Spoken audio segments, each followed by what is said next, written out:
Hi, everybody. Lori here from My Favorite Things.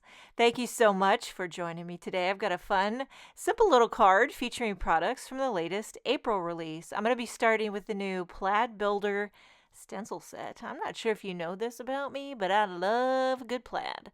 Love a plaid stencil set, love a plaid stamp, anything that can make a plaid. I'm here for it. So I couldn't wait to try this one out. I have a panel of white cardstock. I'm using Hammermill, but any white cardstock will do. So in the stencil set, there's two stencils, and one has thicker lines and one has thinner lines. I'm starting with the thicker lined stencil. Now, I'm just taping this down with some Easy C temporary tape, but I knew that because I've used, like lined stencils before, and they can shift if you're not careful. So I'm trying to kind of blend with the angle of the stencil. Now, if you didn't want to be quite so careful, I would recommend using pixie spray. And I do have pixie spray. I just was too lazy to get it out. And I thought, well, what if I just go with the grain? If I just go with the grain of the lines, then maybe I won't shift and shimmy that stencil. And, because I have been known to be an aggressive blender. Okay, so I'm using some positively saturated inks.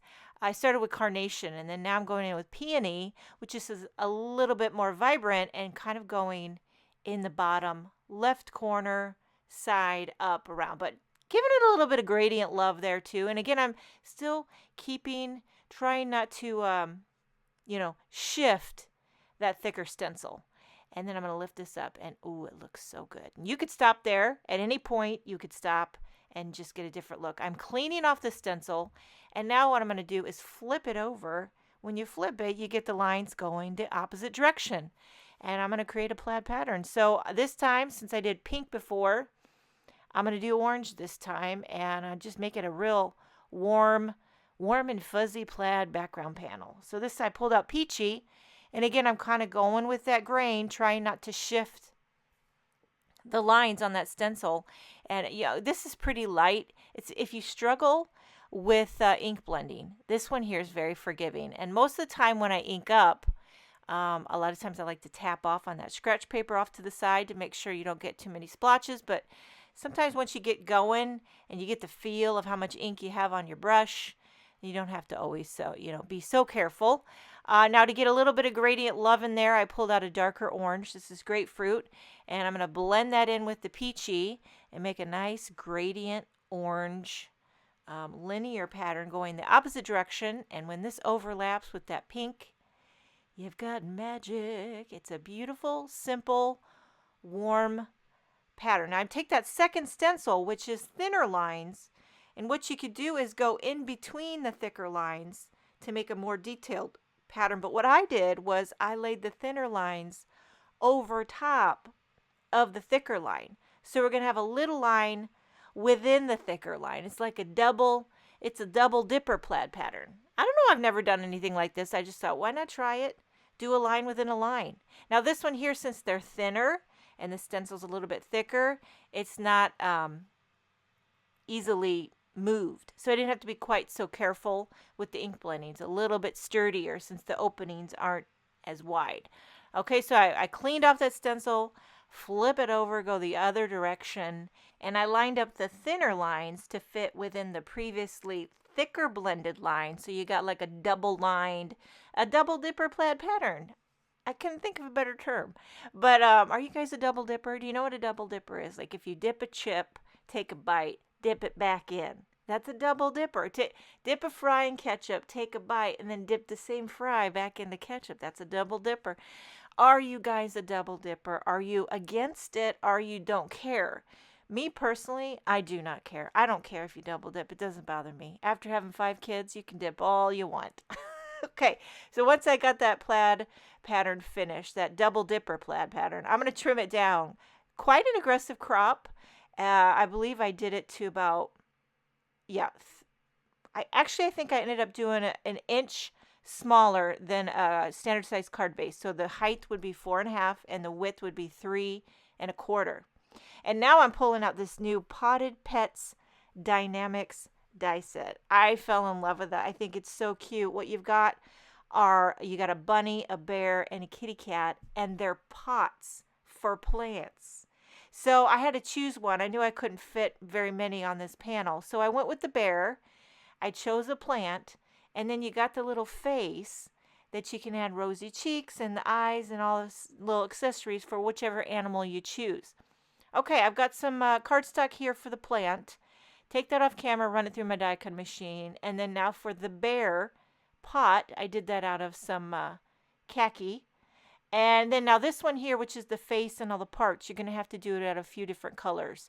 I did some cream for his facial nose part, and then I'm going to die cut it out of black for the eyes and the little mouth, and then I'll do it a third time out of some very light pink for the rosy cheeks and the inner ear. This is so cute. I love it. Like, who would ever thought a little potted pets plant? Well, my favorite things did, and it's so adorable. I am an aspiring green thumber. I do not have a green thumb, but I aspire to have a green thumb. Okay, so my family bought me a beautiful, I want to say it was a begonia. I don't even know. See, I'm aspiring. But it was a cute little pink potted plant last year for Mother's Day. And I nursed it and I took care of it. I put it in the window and I loved it and I talked to it. But then pretty soon all the blooms fell off, and normally I would just throw it away. But I thought, you know what? The plant itself looks fine. So I just kept watering it, and it is, I'm very proud to say it is still alive to this day. I've actually repotted it in a bigger pot, and it doesn't have any blooms. I don't know if it will bloom again because I know nothing. But see, I'm an aspiring green thumb, so I think I might try to get a little more plant life going in my life. I don't know, but this is so cute. I mean, I would love to have a little bear pot to put a plant in. It's so adorable. Are you guys green thumbers? Are you green thumbers and double dippers? That's what I really need to know. Okay, so I'm using some Bearly Arts glue to put this all together. Now, as far as the plant, you can make it stick up real high. You can get it in there a little deeper. You can even do a couple different shades of green and fill it out if you want to make it more full.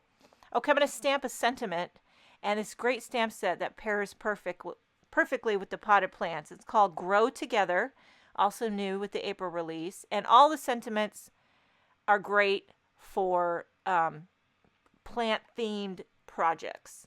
Okay, I'm just stamping this with VersaFine Onyx Black ink. It's a very simple card, but sometimes the simplest cards end up being my most favorite.